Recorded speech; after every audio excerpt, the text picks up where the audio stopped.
Steve Jobs is known as an innovator and one of the best businessmen ever. But how did he get there? Steve emphasizes that he always works for the customer. Find a product that the customer needs and figure out how to produce it. Don't start with the product and wonder how to market it. Good companies don't produce junk. They price good products at a good price. Workers in a company should always collaborate together, and the best managers aren't sought after. They're single contributors who don't want to manage, but realize that they have to for the better of the company. And the greatest workers are self-managed. But true leadership is the person with the vision. My main takeaway from Steve Jobs is that you should always produce great work and always work for your customer. There is a description of what we do, and most importantly, there is an opportunity to always question what we do.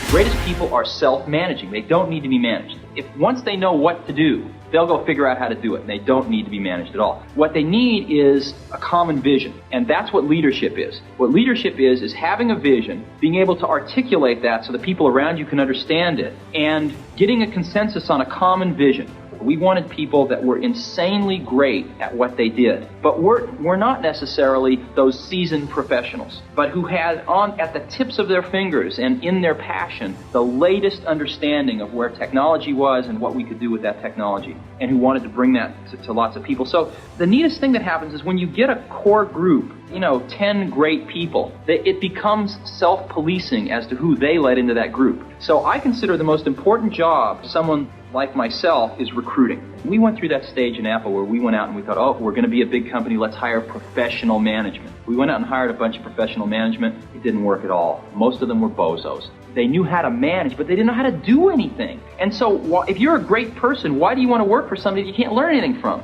For those of us that have been in the industry a long time, it's surreal. It doesn't matter very much. It's not what's important. It's not what makes you come to work in the morning. It's not why any of our customers buy our products. I think it's good for us to keep that in mind and just remember what we're doing and why we're doing it. Things are packages of emphasis. Some things are emphasized in a product, some things are not done as well in a product, some things are chosen not to be done at all in a product. And so different people make different choices. And if the market tells us we're making the wrong choices, we listen to the market. We're just people running this company. We're trying to make great products for people. And so we have at least the courage of our convictions to say, we don't think this is part of what makes a great product. We're going to leave it out. Some people are going to not like that. They're going to call us names. It's not going to be in certain companies' vested interests that we do that, but we're going to take the heat because we want to make the best product in the world for customers. And we're going to instead focus our energy on these technologies, which we think are in their ascendancy and we think are going to be the right technologies for customers. And you know what?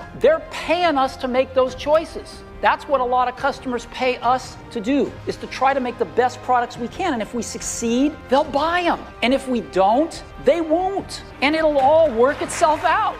Well, two things. Number one, I'll come back in a minute to what really happened there, because what you said isn't exactly logically correct. But Apple is a company that doesn't have the most resources of everybody in the world. And the way we've succeeded is by choosing what horses to ride really carefully, technically. We try to look for these technical vectors that have a future and that are headed up. And, technology, different pieces of technology kind of go in cycles. They have their springs and summers and autumns, and then they, go to the graveyard of technology. So we try to pick things that are in their springs. And if you choose wisely, you can save yourself an enormous amount of work versus trying to do everything. And you can really put energy into making those new emerging technologies be great on your platform, rather than just okay because you're spreading yourself too thin. So we have a history of doing that. As an example, we went from the 5-inch floppy disk to the 3.5-inch floppy disk with the Mac.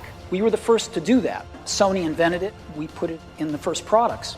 We can make it so that an app developer can add these interactive ads in their apps with 30 minutes worth of work. versus working with every advertiser to do some custom thing in their app, which is crazy. And because we own the OS, so we can put it right in the bowels of the system. Could somebody else figure out a way to do that? Maybe they could, but they weren't, so we did. We've always had a very different view of privacy than some of our colleagues in the Valley. We take privacy extremely seriously. As an example, we worry a lot about location in phones. And we worry that some, 14-year-old is going to get stalked and something terrible is going to happen because of our phone. And so as an example,